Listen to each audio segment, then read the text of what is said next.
Almost everything will work again if you unplug it for a few minutes, including you. And Lamott, bird by bird. Today's quote is a personal one for me because I don't always know when to stop. Or more truthfully, I usually know, I just don't let myself. So let's talk about unplugging. It sounds simple, right? Just a few minutes, a pause, a breath. But in a world that runs on urgency, detaching even for a moment can feel like betrayal, as if we're letting go of something essential, as if everything will fall apart the second we stop pushing. And yet, have you ever actually unplugged yourself? No agenda, no screen, no fixing, no productivity, just you, sitting quietly, allowing your own existence to be enough.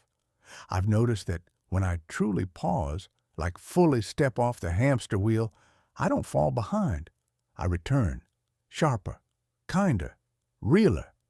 The pressure to always be on is so deeply ingrained, it feels holy. But it isn't. Anne Lamott's words feel like grace disguised as advice. What if rest isn't a reward, but a requirement?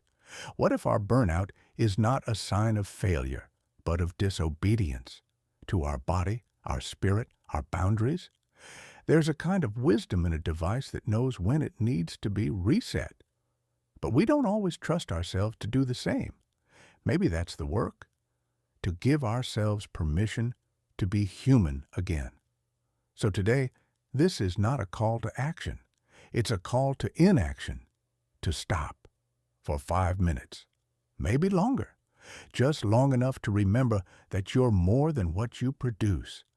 Unplugging isn't stepping away from life, it's stepping back into it. When was the last time you truly unplugged? Not just from tech, but from pressure, expectation, the need to fix or prove something.